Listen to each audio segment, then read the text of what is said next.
this video, we are going to talk about your social media channels as a freelancer. Social media could be your best friend for showcasing your work, attracting your ideal clients, and building your brand. It can also be super overwhelming if you don't have a clear plan. So I'll break it down simply for you. Now, social media is often the first place potential clients look to learn more about you. It's like your digital handshake, your first impression, or your portfolio in motion. It helps build trust, credibility, and even connection long before you speak to someone. Now, my huge but is that you don't have to be on every single platform. Focus on where your ideal clients hang out instead. Here's a big tip from my own freelance journey. When I started, I tried being everywhere. Instagram, LinkedIn, Facebook, Pinterest. I even tried Twitter back then, which is now already X. And honestly, I ended up hating it. I hated the process because I was all over the place, exhausted, and not really showing up well or what I wanted to show my ideal clients and not showing up well anywhere. It wasn't until I focused on just two platforms, Instagram and LinkedIn, that things really clicked. Facebook just became an easy extension because I could cross-post from my Instagram account. So start with one or two platforms maximum. Quality over quantity always wins. So here are some common choices for freelancers like you, whether you are still starting or whether you are trying to test or experiment other social media channels. So Instagram is perfect for visuals, stories, and connecting, especially if you're in the creative fields like designing, coaching, or social media management. LinkedIn is ideal for B2B or business to business, corporate clients, consulting, or other professional services. Facebook groups are also great for community building and niche networking if that fits your target market. Twitter or TikTok, you can try to test it out and experiment if your ideal clients hang out there or any of these platforms and you enjoy, take note, enjoy creating short, engaging content. Now, these are just examples. Of course, if I haven't mentioned your niche or the service that you are trying to offer, please don't be discouraged because you can always try and test. And the examples that I'm providing are those that I've seen, those that I've experienced as well. So take this with a grain of salt. And most important thing is for you to do your homework. Research where your target clients spend most of their time online. That will be your playground. Focus your energy there and grow your presence thoughtfully. Now, if you don't know, when I say ideal client avatar, I've already created a video for that, and that will be super helpful before you create your social media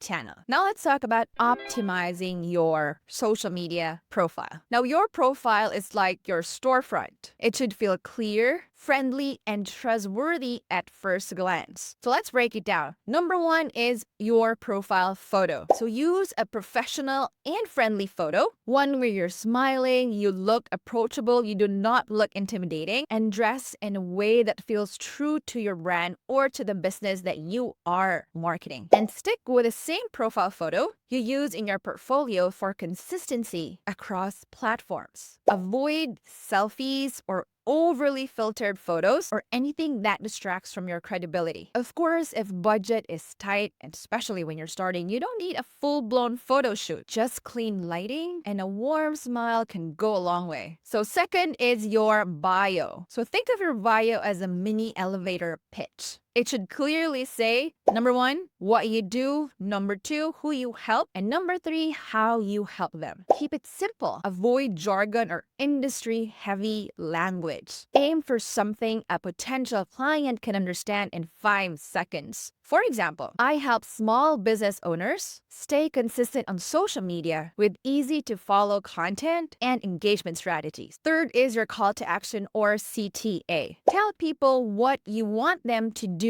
exactly. Some examples can be DM me to book your free discovery call, or DM me to learn more about these services. Another example can also be check out my full portfolio here, or here's a link where you can book a call. So adding a CTA means you are inviting connection, and it makes it easy for potential clients to take the next step. So fourth one will be your links. Use a link in bio tool like Linktree, Stand Store, or better yet, create your branded landing page like Canva sites. Include your portfolio, booking form, and contact information so people don't have to dig to learn more on how to reach you. Remember, your profile should make someone say, I get what they do and I want to work with them, or I'm interested to learn more about this person. Now let's talk about some quick tips on the basics of content strategy. Here are some content categories to consider. A, show your expertise. Tips, how-tos, behind the scenes of your work process. Letter B, can meet client stories.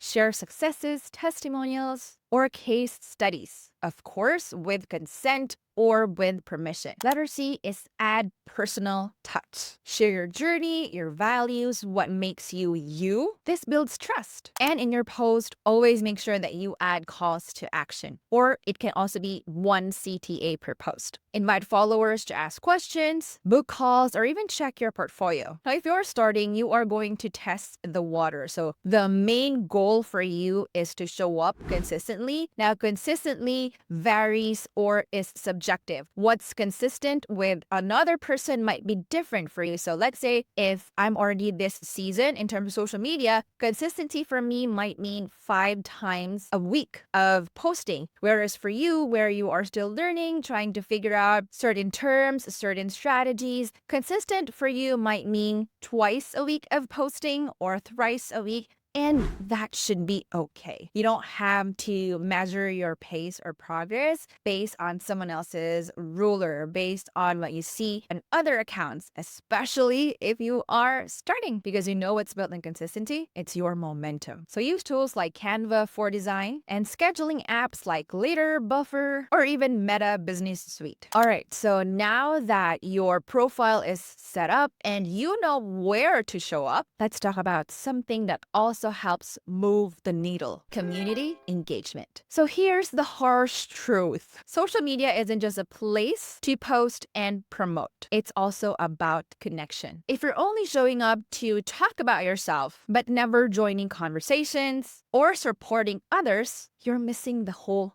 point. Especially as a freelancer, people hire people they feel a connection with. And that trust, it starts in the comments, maybe in the DMs, in how you also show up for others. If your main goal in creating a social media profile is about me, that will never work. And you are just setting yourself up for failure. Number 1, respond to comments and messages. Don't leave people hanging. A timely, thoughtful reply shows you're present and professional. Second, engage with your ideal clients. Follow and interact with people you'd love to work with. Leave meaningful comments, not just love this or the typical thanks for sharing. Show that you care about what they're saying and that you're actually reading their post. Another strategy can also be to share their wins, celebrate them. Reposting or sharing someone's content with credit is a small gesture that makes a big impression. Of course, do not overdo it. And lastly, be part of communities. Join Facebook groups or even niche communities where your audience hangs out. Be helpful, not salesy. Because at the end of the day, your next client might come from someone you had a conversation with 3 weeks ago, and you'll never know. So to share my experience when I started in Instagram, did this community engagement, and I connected with this specific account, and she was one of the reasons why I got booked out in just 6 months of opening my business, because she had existing clients back then, and those clients needed a VA. So while I was working at my full-time job, I was already booked out in my freelancing gig at that time, which turned out to be a career as I am speaking to you now. So that's